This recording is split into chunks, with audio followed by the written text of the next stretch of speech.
এখানে এসেছে অধ্যক্ষ মাওলানা মুস্তাক ফৈজি।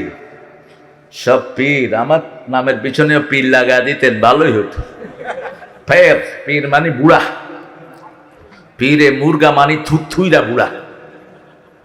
ইরানের আগুনে যারা সহযোগিতা করত এদের নাম বলা হতো পীরে মুরগা। আমাদের মুস্তাক ফৈজি নাগাইশের পীর, আর কামরুল হলো টেকেরহাটের পীর, আর আমি হলাম মক্কা শরীফের পীর। মক্কাতে পীর বুঝেও না তারা, বেশ পীর কি খায় না পরে, কারণ এটা ফার্সি শব্দ। কি শব্দ? ফার্সি শব্দ। মুস্তাক ফৈজি আসছিল তো, কতক্ষণ ছিল আলোচনায়? 1 ঘন্টা। মাশাআল্লাহ। হ্যাঁ, মাগরিব থেকে এশা, 6:30 থেকে 7:30। আরো বেশি করো মোস্তাক মিয়া, বয়স তো বেশি হয়নি। আল্লাহ বেশি করার তৌফিক দান করুন। জোরে বলেন আমিন। আমি যখন কামেল পাস করছি এগুলো তখন জন্ম হয়নি অনেকগুলো, এই জন্য বলছি বয়স বেশি হয়নি। ডক্টর কামরুল ইসলাম সাঈদ আনসারী, ও এখন ইলেকশনের কাজে ব্যস্ত আছে। নমিনেশন কেউ দিবি কিনা তার কোনো নিশ্চয়তা নেই, নিজেই স্বতন্ত্র প্রার্থী হয়ে গেছে, মানুষের সাথে যোগাযোগ করছে। আল্লাহ যেন কামরুলকে ইসলামের জন্য কবুল করে, কামরুলকে যেন আনসারীদের সাথে আল্লাহর হাবিবের সাথে উঠার তৌফিক আল্লাহ দান করে। কেমন আছেন আপনারা? আলহামদুলিল্লাহ। আমরা ভালোই থাকি, খারাপ থাকে কাফেরেরা, খারাপ থাকে নবীর দুশ্মনেরা। ইসলাম আছে যেখানে শান্তি আছে, দুনিয়াও শান্তি, আখেরাতেও। ইসলামের সাথে থাকবেন তো? থাকতে রাজি আছেন তো? হাত তুলে দেখাও।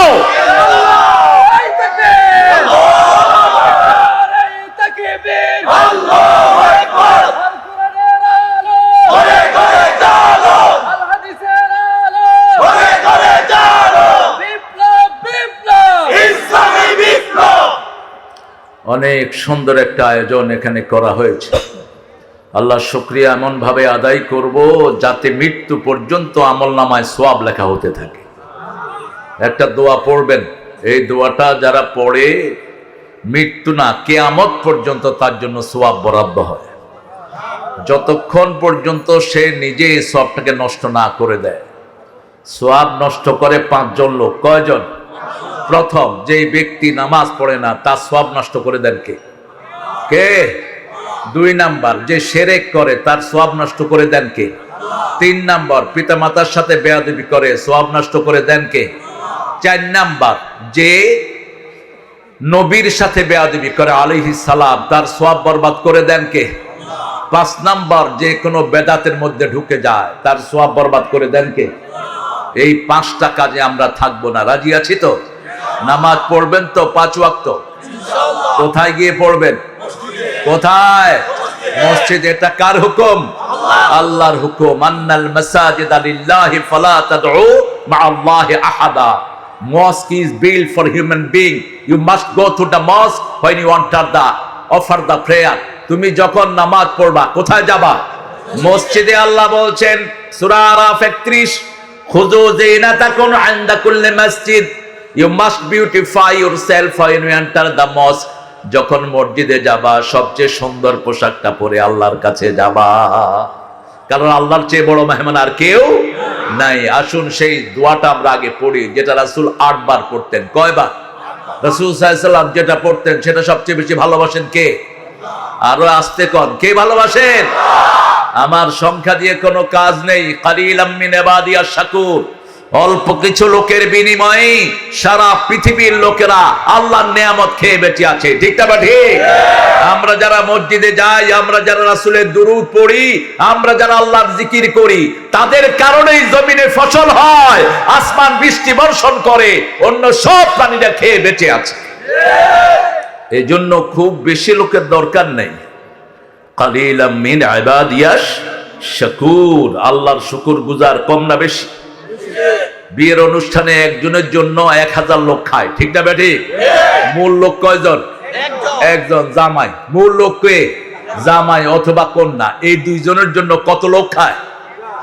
হাজার হাজার, কখনো 11,000ও খায়, 11,000ও খায়। সালাউদ্দিন তার মাইয়ার বিয়াতে পুরা চট্টগ্রামের লোকদেরকে স্টেডিয়ামে 4 দিন খাওয়াইছে। যেরকম শরীর সেরকম সাইজ। সালাউদ্দিন কাদের চৌধুরী, যাকে আওয়ামী লীগ বলতো সাকা চৌধুরী, তো সে বলছে আমার এত সুন্দর নাম রে তোমরা শর্ট করছো, তোমাদের নাম হলো বাংলাদেশ আওয়ামী লীগ। বাংলাদেশের বা লয়ের ল, বস যেটা হয় সেটা। সালাউদ্দিন কাদেরের মুখে কিছু বাঁচত না, 6 ফিট লম্বা মানুষ, হেসে হেসে কথা বলতো। টাক্কা কামরুল যাচ্ছে, ও টাক্কা তুই হরে যাত দে, সালাম দাও দে সুলতানের পোহা। চিটাঙের লোকদের 2টা গালি হলো কমন। হামজা একটা কথা বলেছে, মা খাদিজা নামাজ পড়ে নেই, রোজা রাখে নেই, পর্দা করে নেই, এগুলো তো ফরজই হয়নি, ফরজই হয়নি। এই চট্টগ্রামের এক বুড়া শুনা কয়, কি জিন কিয়ের ফোলা, ওই যে মুখ আছে, কিসের ফোলা? এটা যেন না হয়, কারণ আপনি তার মাকে গালি দিলেন কেন? যে লোক অন্যের মাকে গালি দেয়, ওই গালি এসে তার মায়ের উপরে পড়ে। এই কথাটা বলেছেন রাহমাতুল্লিল আলামিন। খবরদার, কোন পিতামাতাকে গালি দেয়া জায়েজ।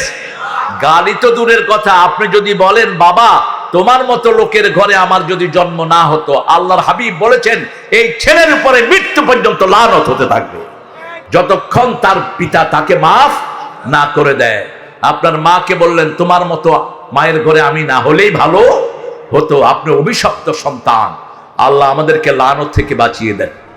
আরো জোরে আমিন পড়েন। সুবহানাল্লাহি ওয়া বিহামদিহি আদাদা খালকিহি ওয়া রিদা নাফসিহি ওয়া জিনাতা আরশিহি ওয়া মিদাদা কালিমাতিহি লাকাল হামদ ইয়া রাব কামা ইয়ানবাগি লিজালালি ওয়াজহিক আযীম সুলতানিক। এটার পুরস্কার আল্লাহ নিজ হাতে দিয়ে দিবে।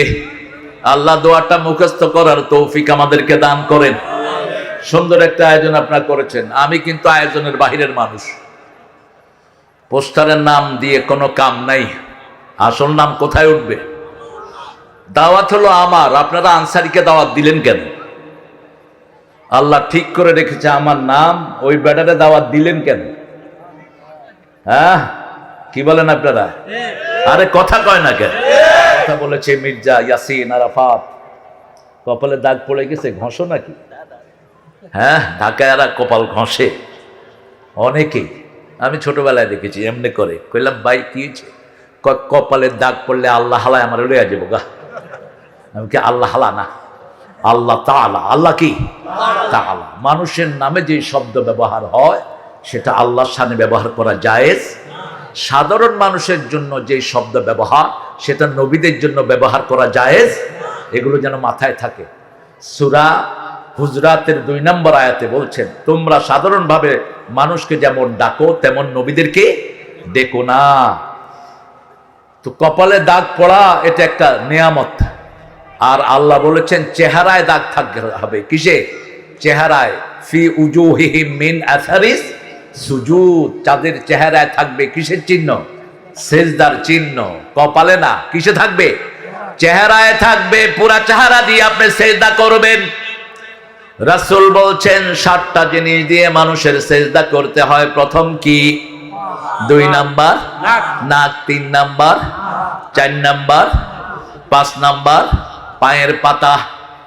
ডাবল ডাবল সব মাটিতে লাগায়া তারপরে পড়তে হয় সুবহানা রাব্বিয়াল আযীম, সুবহানা রাব্বিয়াল আ'লা। এটা পড়লেই জীবনের গুনাহগুলো মাফ করে দেন কে? আল্লাহ। আল্লাহ। ইয়াসিন আরাফাতকে আল্লাহ কবুল করো। আরাফাত ইয়াসিন দিয়া দিও। মির্জা, তুমি মির্জা ফখরুদ্দিন কিছু হও না? সব মির্জারা কিন্তু এক গোষ্ঠী। আবার মির্জা গোলাম হাফিজও এটার সাথে লাগছে কিনা? শয়তান একটা আছে মির্জা নামে। কি নাম? মির্জা গোলাম হাফিজ। এটা হলো নিজেকে ভুয়া নবী দাবি করছে। গোলাম আহমদ না, ওটার নাম গোলাম হাফিজ। এরপরে গোলাম আহমদ নাম দিছে সে বলেছে আমি তো সেই নবী যার কথা সূরা সফে ঈসা আলাইহিস সালামের পরে আল্লাহ বলছেন ইয়াতি মিন বাদি ইসমুহু আহমদ। তো তার সাথে দেখা হলো পাকিস্তানের শ্রেষ্ঠ মুহাদ্দিস আতাউল্লাহ বুখারী।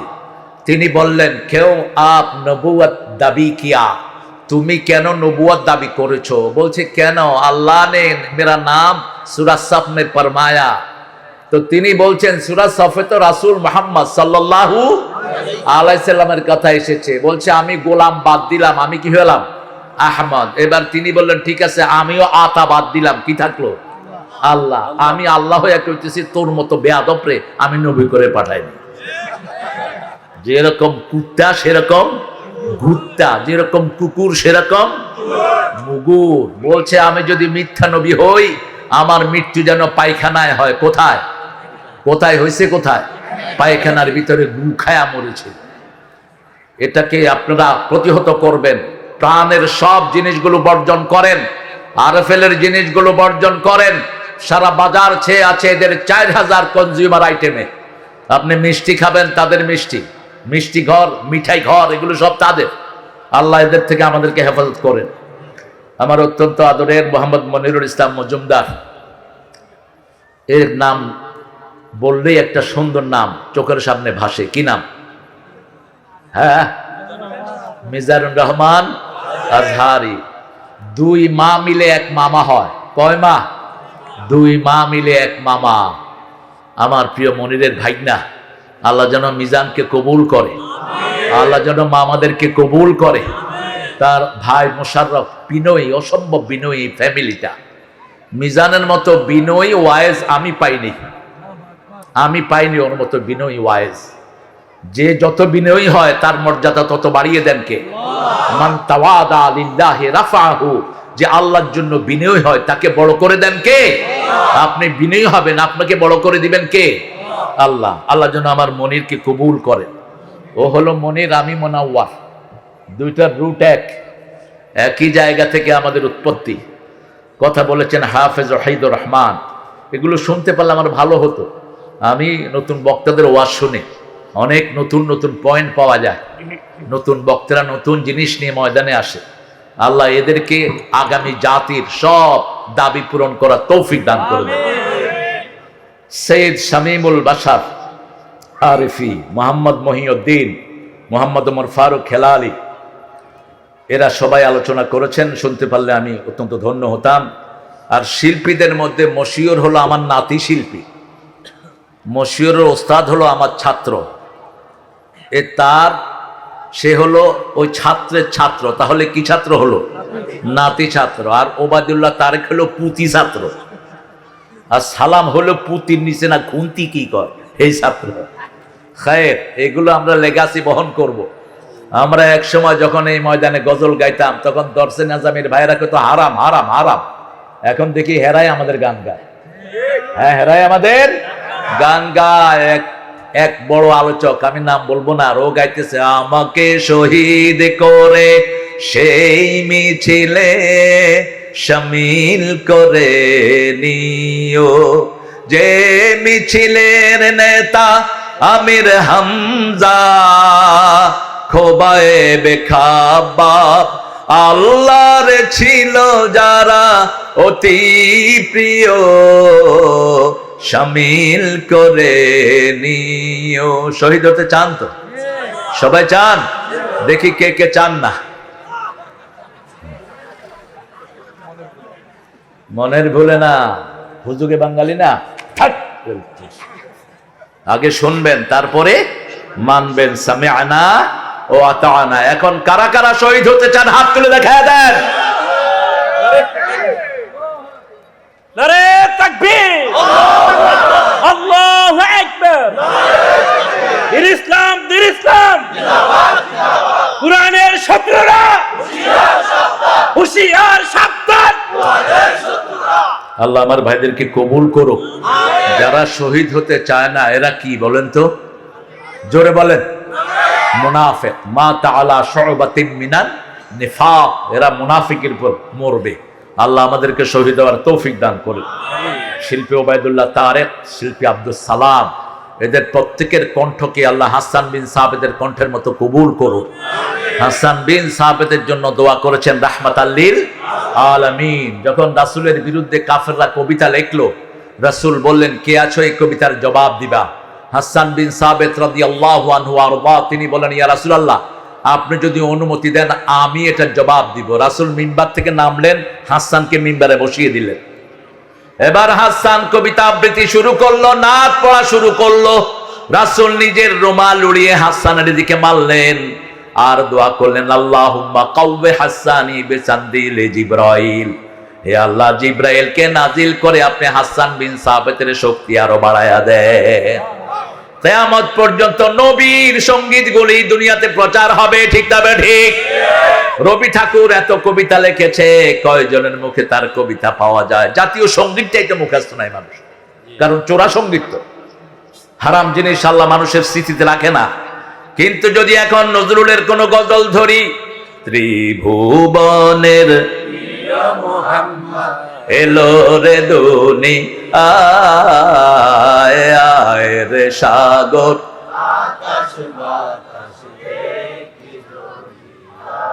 ধুলির ধরা বেহেশতে আজ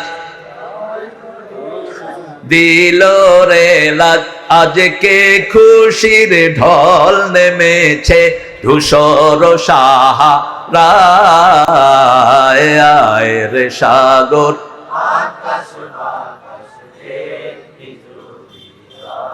শ্বশুর বাড়ি কোথায় নজরুলের? কোথায়? দৌলতপুর। কোন নদীর তীরে?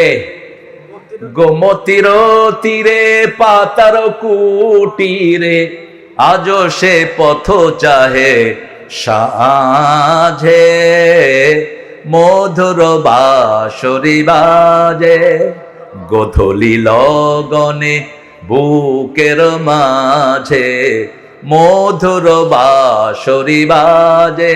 কুমিল্লা না আসলে হয়তো এত ভালোবাসার গান নজরুল লিখতে পারতেন না, ঠিক না? নজরুলের একমাত্র ভালোবাসা নার্গিস। ভালোবাসা কে ছিল? নার্গিস নিয়ে তার সব লেখা, বিদ্রোহী থেকে শুরু করে যত কবিতা তিনি উপহার দিয়েছেন। চোখের সামনে ছিল দৌলতপুরের একটা পবিত্র নারী, কি নাম? কি নাম? নার্গিস। আল্লাহ দুইজনকে আপনি জান্নাতে মিলায়া দেন, আরো জোরে বলেন আমিন। কি কবিতা লিখেছেন! ঠাকুর 14 বার জন্ম নিলেও নজরুলের কবিতার কাছে আসতে পারবে না। আমি চিরতরে দূরে সরে যাব, তবু দেব না আমায় ভুলিতে। এই কনফিডেন্স সাহিত্যে কোন কবি কখনো দেখাতে পারেনি। ঠাকুর বলেছে, 100 বর্ষ পরে কে বসে পড়ছো আমার কবিতা খানি? পড়লে পড়তে পারো, না পড়লে না পড়তে পারো। কিন্তু নজরুল বলেছে, কবিতায় আমি যা দিলাম আমাকে কেউ ভুলতে পারবে না। ছন্দে ছন্দে দোলে আনন্দে আমি বন ফুলে গো, বনের পাখি আমায় চিনে পাপিয়া বুলবুল গো। আবার এই নজরুল যখন লিখছেন, শোনো শোনো ইয়া এলাহি আমারি মুনাজাত, শুনো আমারি মুনাজাত, মসজিদের ঝাড়ু বরদার ও কামারে হাত, শুনো আমার মুনাজাত। বলেন আমিন। মসজিদ ঝাড়ু দিবেন, নাসুল হাদিস যত মানুষ সেজদা দিবে সবার সওয়াব আপনার আমলনামায় উঠে যাবে। যে কোনো মানুষকে একটা মেসের কাঠি দিয়ে যদি সাহায্য করেন, এই কাঠির কারণে যত মানুষ ওই দাওয়াতে অংশগ্রহণ করবে সবার সওয়াব আপনার আমলনামায় উঠে যাবে। ونشهد أن لا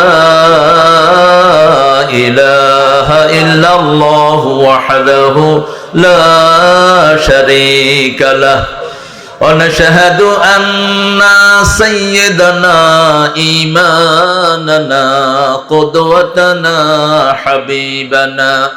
حبيبنا طبيبنا وطبيب أرواحنا محمد الذي أرسله بالحق بشيرا ونذيرا وداعيا إلى الله بإذنه وسراجا منيرا فقد قال الله تعالى في كلامه المجيد وفرقانه الحميد أعوذ بالله من الشيطان الرجيم بسم الله الرحمن الرحيم إن الله وملائكته يصلون على النبي يا أيها الذين آمنوا صلوا عليه وسلموا تسليما اللهم